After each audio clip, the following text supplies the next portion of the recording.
Alright, another thing is the inlets and outlets. First of all, the inlets and outlets I have doubled. On each side I have an inlet, on each side I have an outlet. The reason I did that was after testing a while I just found that kept the cell really flooded and it kept the gas flowing out at a fast rate. Alright, and now when you're drilling holes to put your fittings in, obviously you got to use a drill bit, the proper size drill bit for your whatever fitting you choose to put in. But the right way to do it is to actually buy the proper tap that is fitted for the fitting you're using, and that's the proper way to do it. I don't do it that way. I just drill the hole. I take my heat gun that's got a variable temperature setting on it, and I can get the plexiglass to soften up just beautifully, where it's soft enough where I can even start it by just hand threading it in, and then I tighten it the rest of the way with a wrench, and it bites really nice. And then I use goop to fill in any cracks that were there. Not that there's any cracks, but use goop as a sealant. Okay, now the wiring. Just make sure you don't play around with cheap ass small wiring. Use the thick gauge wiring, the thickest gauge you can find. The thicker the better. It's always good to have more than less with electricity. So now this is what's running this diamond cell. You got the positive terminal and negative. I take these battery connecting terminals and I use them because when the clamp goes onto them, there's lots of a connection on the surface area, lots of surface area connection, I should say, and it just works out very easy. Gives me something perfect to clamp onto when I need to. So that is the negative side, and this is the positive side, and all it is moretted to some smaller gauge appliance wire I had. But you should use the thicker gauge all the way around. It's just I never go higher than about 20 amps on my cell usually, so I don't have to worry too much about it. But I know a lot of guys use high amperage. Use the thickest wire you can find. Okay, so another good thing to remember when you're building your dry cell, when you build a reservoir for it, once you've got your hoses plumbed in and everything's ready to go, drill another hole right near the bottom, put a fitting with a valve on it, so that when it comes time to empty your cell, all you got to do is attach a hose, turn a valve, and you can empty into whatever container you want. And that brings up another point of hexavalent chromium. When we use our electrolyte through the stainless steel plates, it will produce hexavalent chromium. It will do it a lot more with 304 plates than 316, but definitely be aware of that. When you take your water out, use gloves, put it in a container. It's not like you got to be worried about breathing the fumes or anything. Just don't get it on your skin.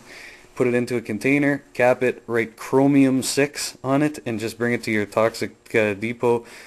I use the same water for like 3 or 4 months in a row, so it's not like you're doing this very often. But when you do it, it's better to be safe than sorry. A lot of guys flush it or put it in the sink.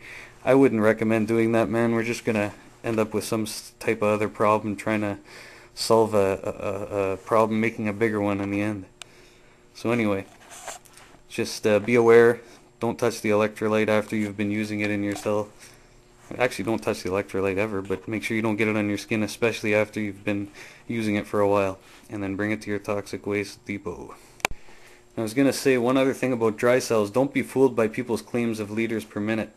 When you do a test, make sure your test is with cold water within the first 10 minutes of it running, and that way you're getting more accurate testing, because I have an hhometer, and believe me, if you let your cells run for a long time and you let that water get up to high temperatures, which I never do, but if you ever let your water get up to those temperatures, you're just pumping very hot gas into that, and the difference between cool, warm, and hot gas of hydrogen is incredibly different. Hot gas will make that hhometer look like it's full in like half the time even. The temperature is very crucial, so when you're doing your tests, make sure you do them with consistently cold water right off the bat. First run of the day, 10 minutes into the run, you know what I mean? So let's make sure that we have accurate liter per minute measurements, because some people claim these ridiculous things, and then somebody will buy their cell and it doesn't do what they say, and it's just because their tests were done after running for like 24 hours or something stupid. I would actually recommend, if you want to see the difference of what you think your cell does and what it really does, take your measurements after you've run your cell for a while, and then take your bubbler and fill it with ice and water. So the bubbles have to go through a very cool liquid. And watch the difference in your production when you use it through a bubbler that's full of ice, and then when you use it with a bubbler that's just got regular warm water in it. One last thing, electrolyte. The best electrolyte to use is potassium hydroxide. By far KOH is the best, but if you can ever get a hold of it, try and get a technical grade potassium hydroxide. It's not so dangerous to your skin, and you don't have to be worried about it dropping all over the place. I can stick my hand right in the solution after I've touched it in there and then just go rinse it off and not worry about it. It's not as strong as pure potassium hydroxide. One more thing about the cells. The issue of foaming. Nobox has had experience now with the his version of foam free. My product's called foam free. I don't know, his has got some type of vitamin E. I have noticed when I used it that it does make the amperage rise because there's more of the plate space being utilized. You hit it right on the ball when you said that.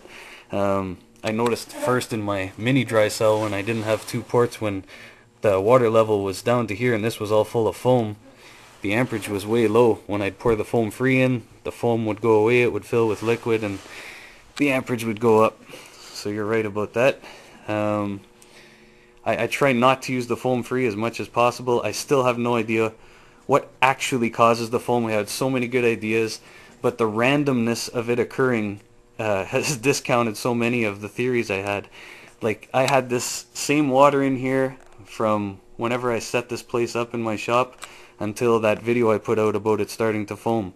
And during that whole time, it never foamed once, and then all of a sudden it just appeared out of nowhere, and there was nothing done to the cell, nothing was open, touched. So I'm not sure what the variable is that creates it. Hollywood 7 had a really cool idea, and when I tried it, I didn't bring the reservoir close to my cell enough to make that effect of choking off the water flow, stop the foam. That still is something that could be possible. I'm going to try that. Next time I exchange the water, I'm going to change my hoses, change the setup, and keep the reservoir closer to the cell. And then we'll see if those cutoff valves choking off the water will actually do what I saw them do in that video, which would be awesome. But anyway, foam free works in the meantime. Just don't use it for nothing, because the cleaner the water, the better it is. During the whole time I had this setup in here, I never used that foam free, by the way. It was just after that video that I put out recently where it was foaming, that was the first time I had to use it in a long time. So anyway, it's there if we need it, but don't use it if we don't have to. Let's try and figure out a way to make it not foam still. And also one more thing for Nobox 7, if you want to see dry cell being taken apart after it's ran for a long time, or a wet cell like what I used inside this reservoir being taken apart, for the dry cell one, go to D3's channel. If you don't know what it is, just look up the guys that I subscribe to and you'll see D3's channel there. And if you want to see a wet cell being taken apart, Zero Fossil Fuel takes apart his VSPB cell a few times through his videos there, and you'll see different setups there. And the last thing I want to say about dry cells is between now and between spring, summer, and fall that are coming, there's going to be so much advancement, I guarantee you, on information regarding what we can do to make these cells even more efficient.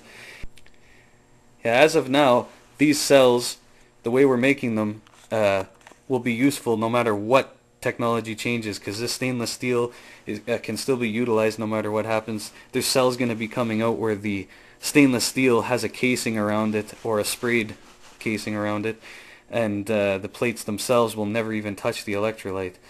If that comes out, we can still use our stainless steel plates. We just continue the construction from there, so it's never a waste of time building these things. There's going to be resonance circuits. I guarantee you, if you want to see a big company that's using one, go to exogen.ca. If you want to see some really cool videos, go to my favorites and look up the one where Stan Myers has a presentation in Switzerland, and there's a six parts to it. I just have the favorites of the first part, so once you see the first, it'll prompt you for the other parts of it. But Stan Myers has amazing information in there. He's a guy that used a resonance circuit. It's very important that we figure that one out, because it does exist. There are people using it.